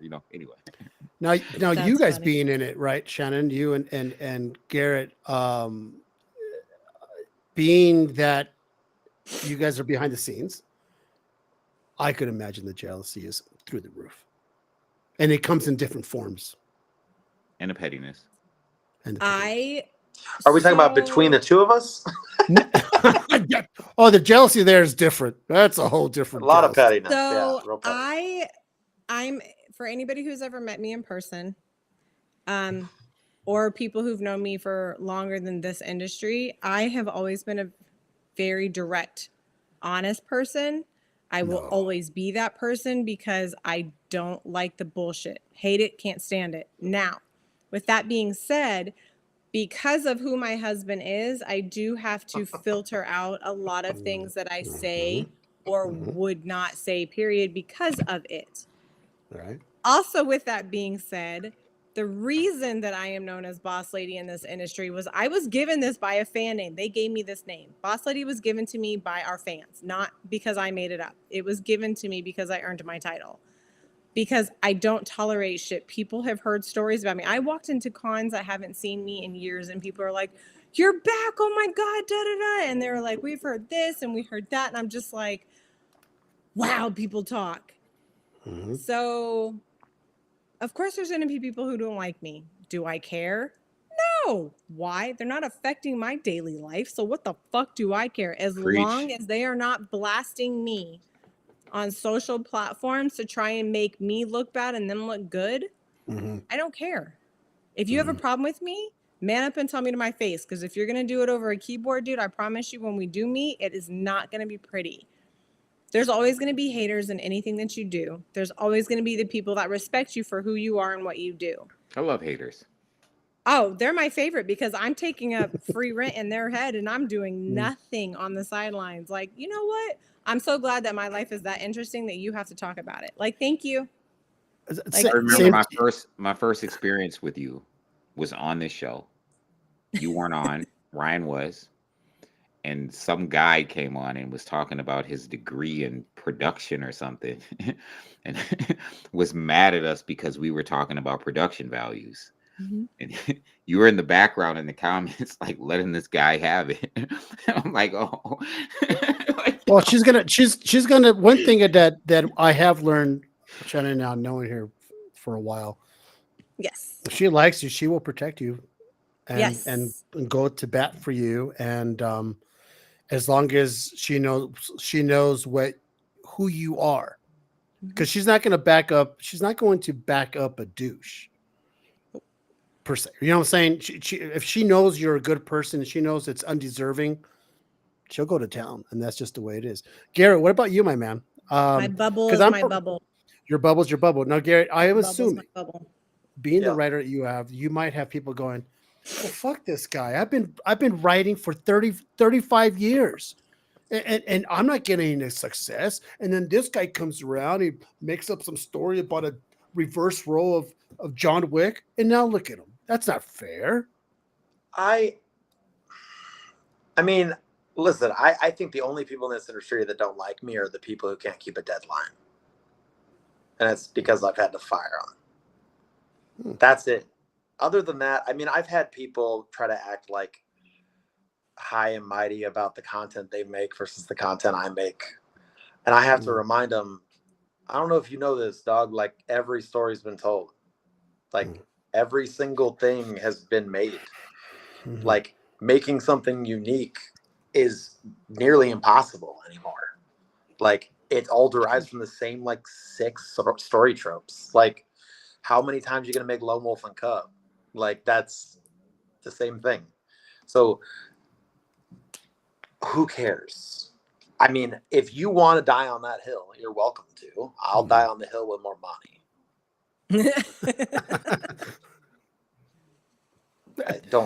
How many times can you redo Christmas Carol? Right, with just a bunch of different actors, you know. Yeah, I don't know. I can't redo ours. Literally, I don't give it much thought, though. To be honest, like I don't really care.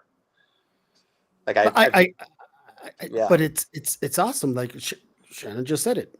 Our stuff is original, and no one could say they stole that idea from another friendly couple who also made stories about their con interactions. No, you can't do that. Yeah, it's bullshit, right? I mean, somebody called me one time. They were like, "Oh, I get it. You're the parody guy." Ew. And I was like, parody guy. Sure. If that's what you want.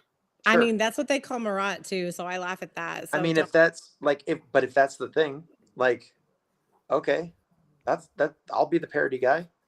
Like, did the parody sell? Yeah. Did it pay my mortgage? Did it give me parody money? I don't care. I don't give a fuck. As long as my kids got a place to live and food in their mouth, I don't give a fuck what you think about the books I write. People don't. Did you write Little Red Ronin? I did. I thought so. There was an artist that you worked with as well a few times, right? Kit Wallace. Yeah. Yes.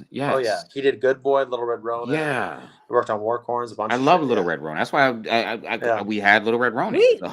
We have some of his. He's done stuff for us too. Kit has. Really? Yeah. Kit's amazing. He's done covers for us. So is he doing anything now? He's doing some stuff for Massive. He did covers for Popeye, the new Popeye book. And I like Popeye. Love that he book. Actually the only Massive book. It's Kit. I love Kit to death.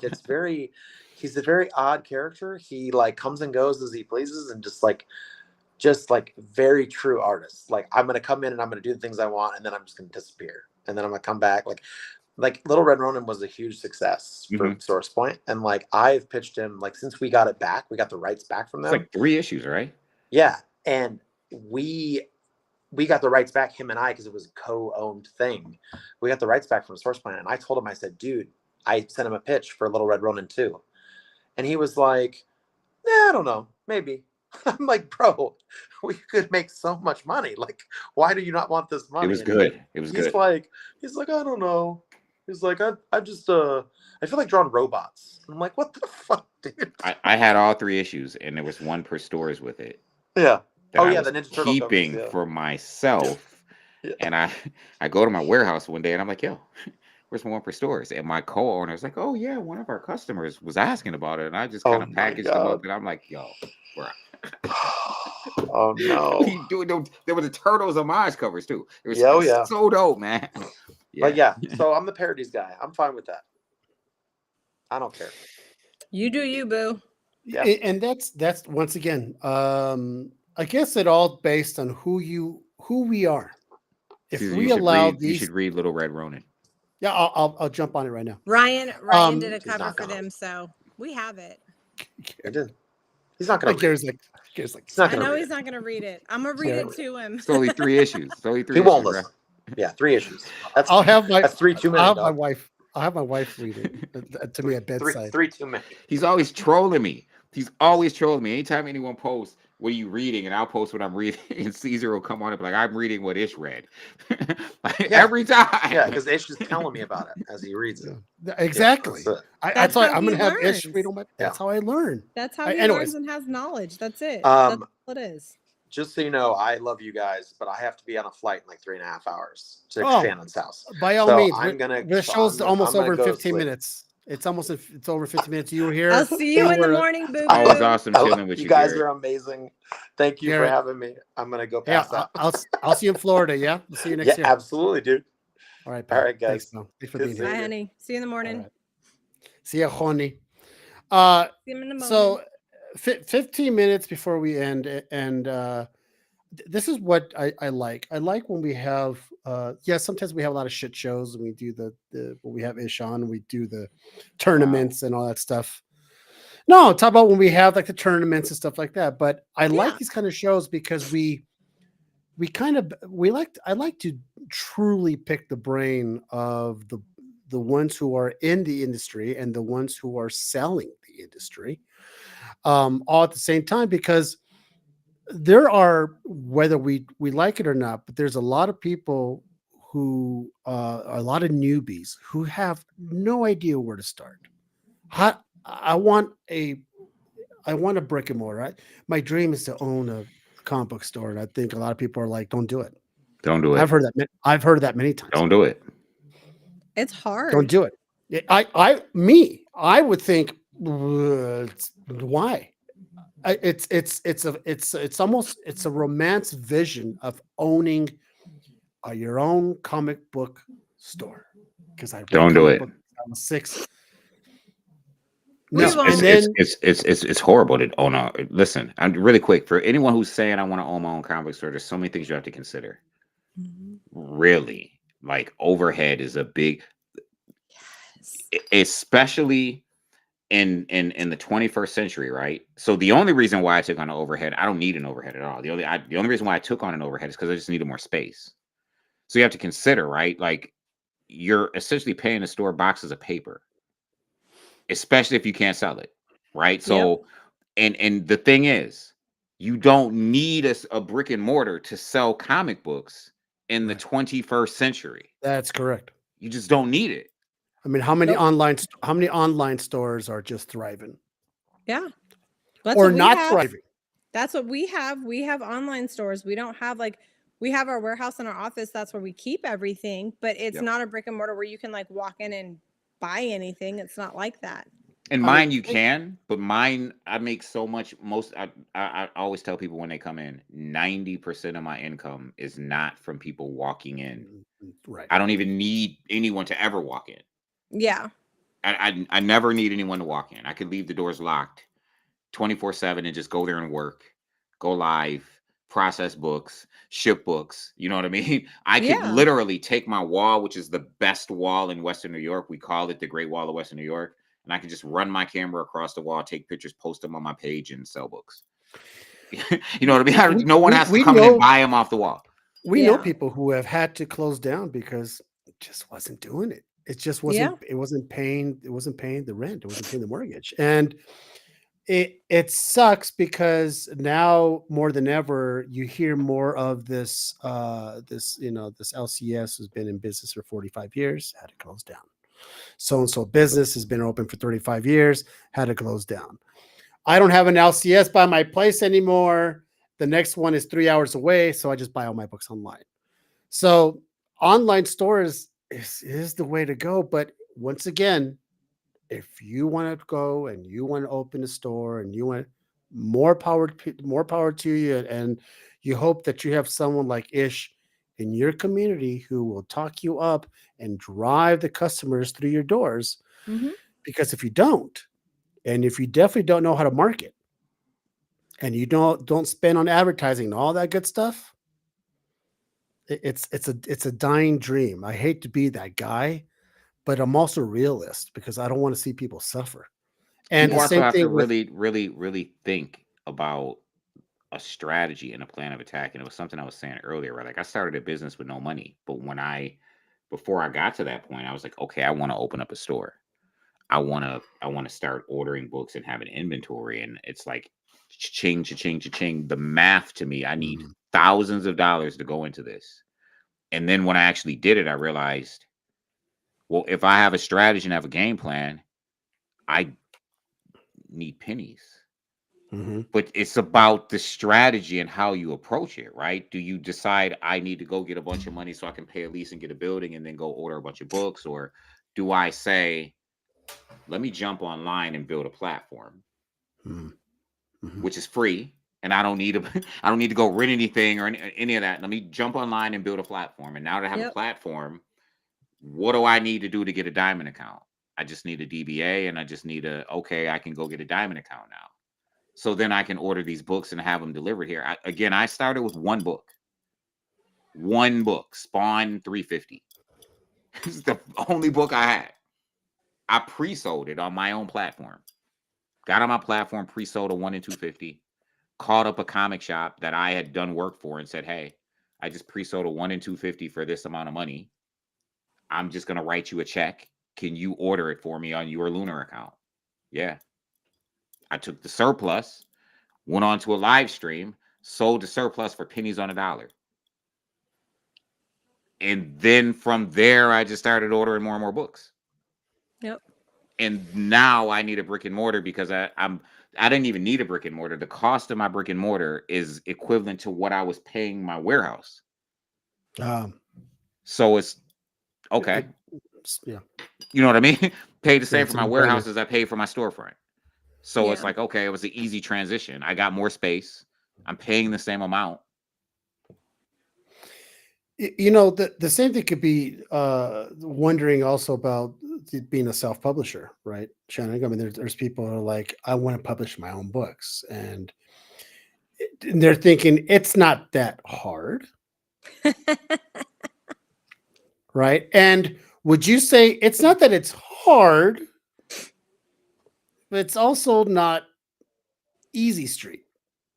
So it's not that it's hard to do. As long as you have your published name, it's yours, LLC, however you want to do it, document, make it sure it's yours, whatever.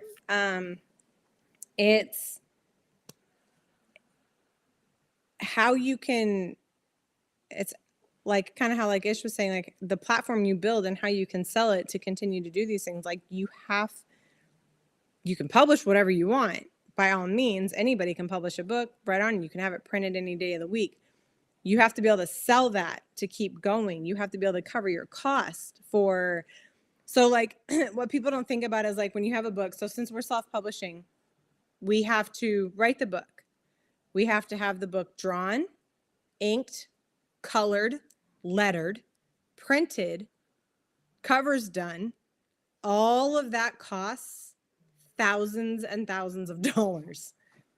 So you have to be able to come out of pocket to make money afterwards. So like everything like with the Kickstarter, we're launching it on Friday. Ryan and I have put up the front and paid for everything up until this point.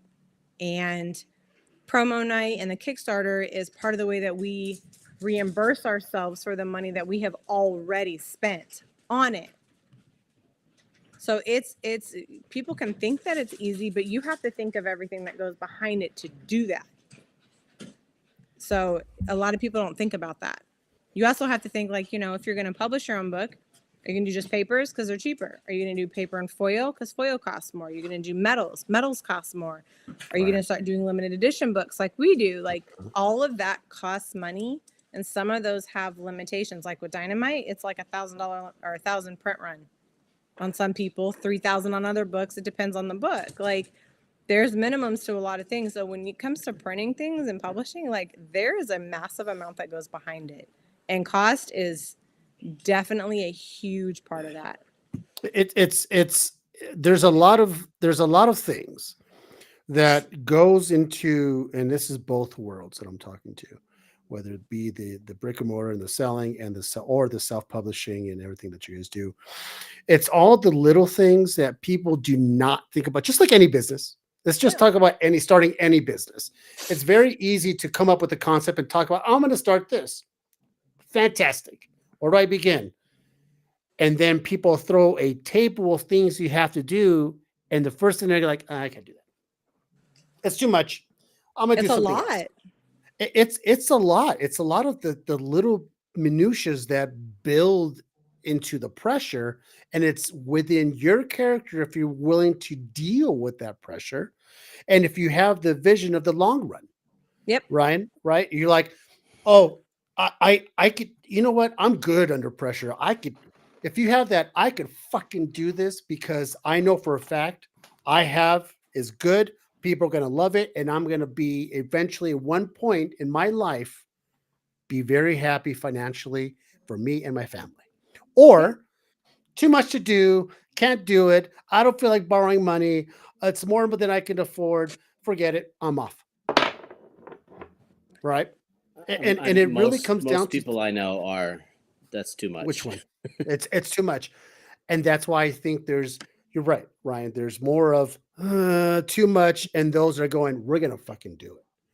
And kudos to everyone who's watching who says, I'm going to do it. And I'm very happy that I did, because it makes you wonder. It's like an episode of What If. What if both of you guys decided to be I can't do it?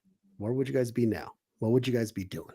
Oh God, I'd still be in the restaurant industry managing bars, and I just don't want to anymore. Yeah. What about you, Ryan? What would you be doing? Same shit. Honestly. I'd probably be doing the same stuff. I'd either be bartending part-time and still drawing for stuff. Yeah, just drawing for There's stuff. never How about been you, Ish? I haven't drawn and done stuff with it. Yeah, but you wouldn't be the success level you would be, but you would just be doing little things and hustling on the side. I would be like everybody else I know and running to cons and hoping that con pays your entire month's bills and watching doesn't. How about you, Ish? Freak out. Oh my God! I'd probably be doing some contract work, or I was a personal trainer, or selling weed. But realistically, yeah, I couldn't sell weed. You know how people are paranoid sometimes when they're on weed? I'd be paranoid if I even had it. I used to sell, so I feel like it's meh. He's looking at me weird. I gotta go. I got the glasses on. you know the thing is, take it a read. I wanted to poke you a minute ago, Ish, because you hadn't moved in like 2 minutes. I was like, let's see if it's real. It all comes down to, and it's, once again, I like to talk about the physical dynamic of the mental psyche, how all of us control who we are and how we perceive ourselves in life. So if you ever have a doubt, it's okay to sit and meditate of where you want to see your life in the future.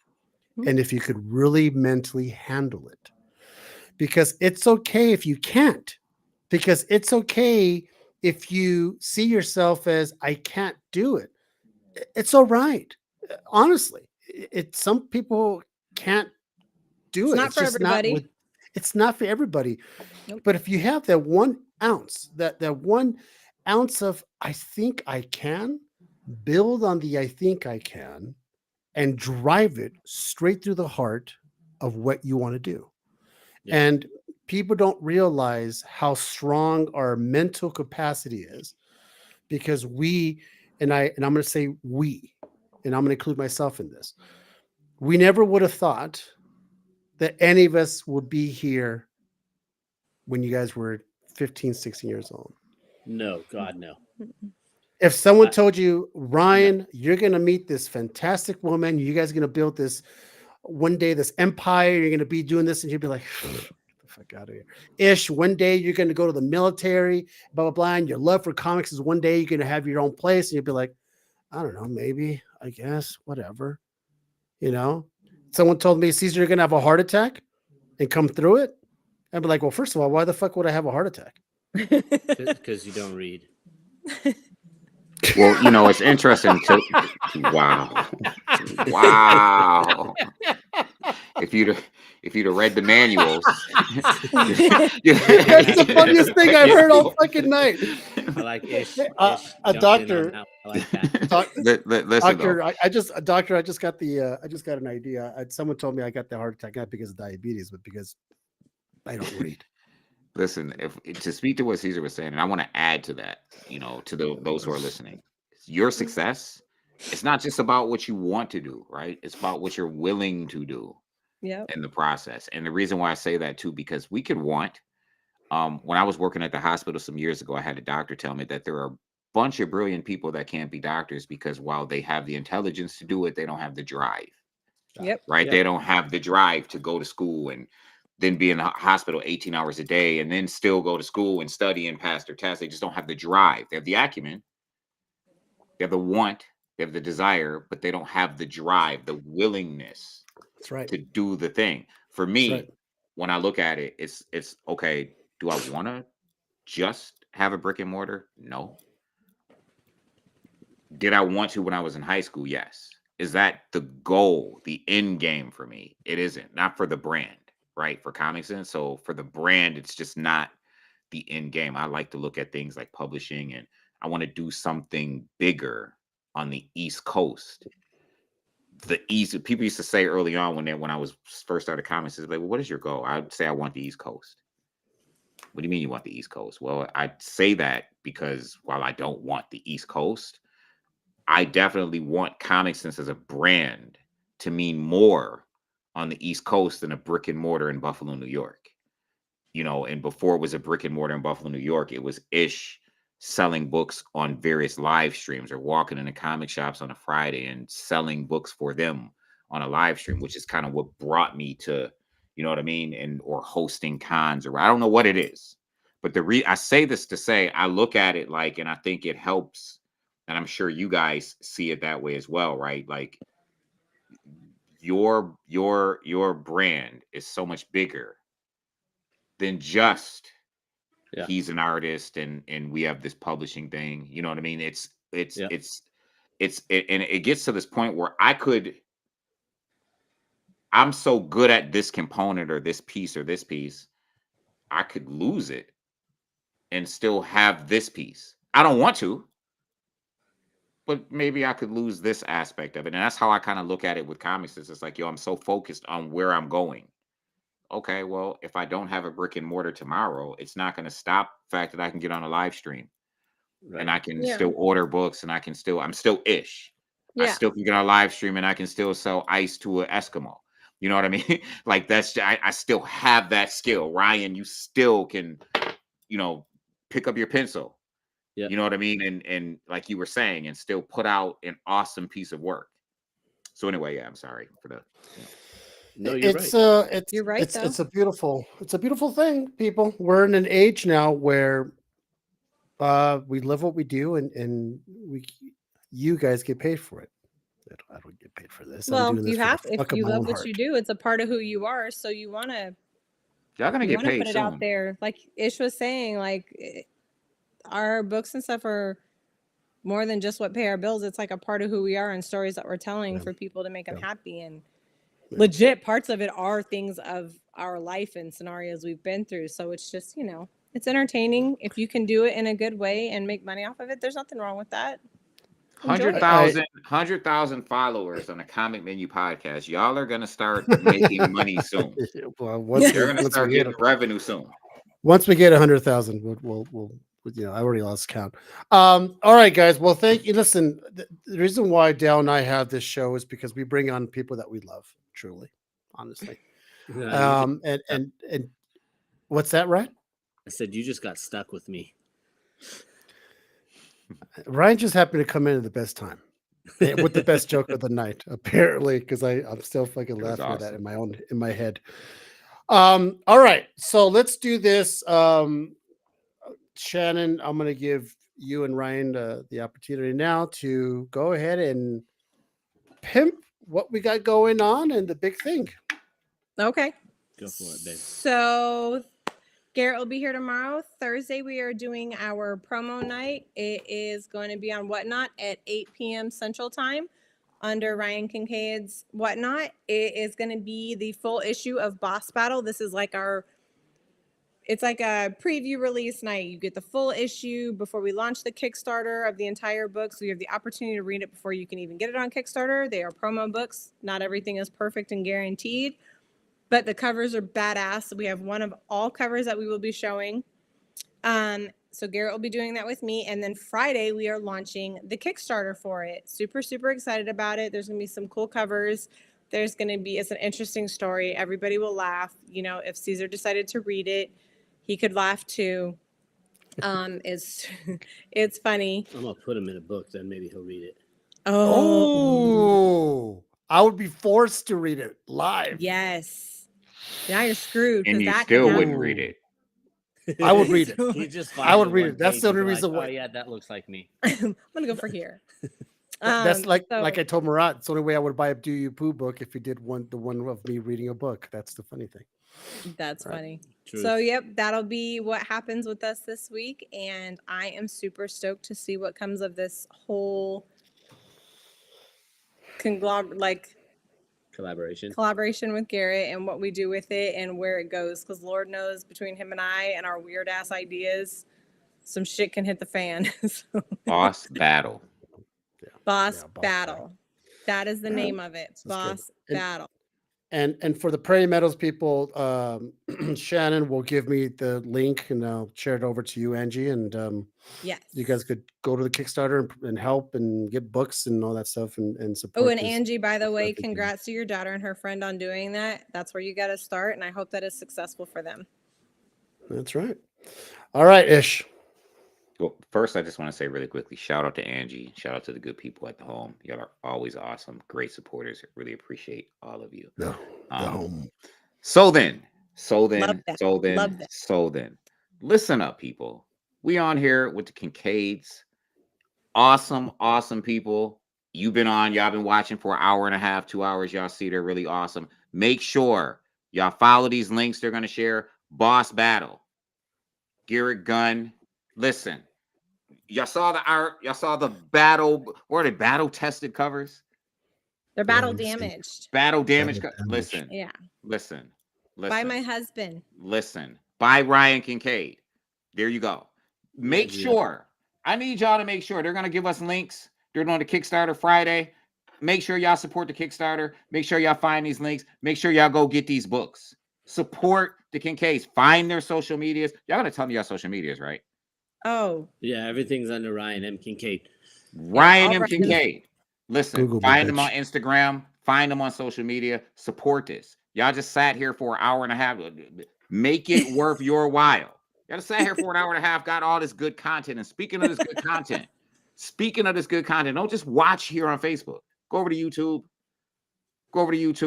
Turn it on for 3, 4, 5 seconds. Give it a thumbs up. Give it a thumbs down. Don't do nothing. Go over to YouTube, support Comic Menu Podcast, support the Kincaids. Yo, I love hanging out with y'all. Thank y'all for having me on. That's what it is. That's all I want to say. Thanks for the shout out, Ish. That's awesome. All right. Well, listen, because he can't speak for himself, thank Garrett Gunn for hopping on and basically being here the entire show. He's going to be having a great time at the Casa de Kincaid starting tomorrow, and they're going to be. Are y'all cooking? Are y'all going to cook? Y'all be cooking? Y'all be cooking it up there too, or is it y'all going to eat out? Ryan and I both cook. We like to cook food. There we go. And Garrett likes to eat food, so it's a win-win. Is Ryan there with that dad bod he made him on the cover? So you know I saw that you gave. You gave Garrett a gut. I love it. Yeah, love it. Well, kind of fit, kind of fat. I kind of want. On the cover or the mhm. shirt of that cover, it says kind of fit, kind of fat. Ryan, can you please give me an 8-pack when you draw me, please? And hair. Actually, give me hair first and then the 8-pack. And contact lenses. All right. So as you guys know, these guys are fantastic. I forgot who's on the show next week. I want to say Charlie Lost Boy from Lost Boy Comics is going to be on. Hopefully Dal will be back with me and we're going to tear it up. I will tell you guys right now, we are taking the 26th off. That's Thanksgiving week. Give everyone a nice chance to enjoy and eat food and spend time with family. Once again, you can catch me on Instagram at The Real Dracula's Wolf. Lately, I've been doing some reels for some people's businesses.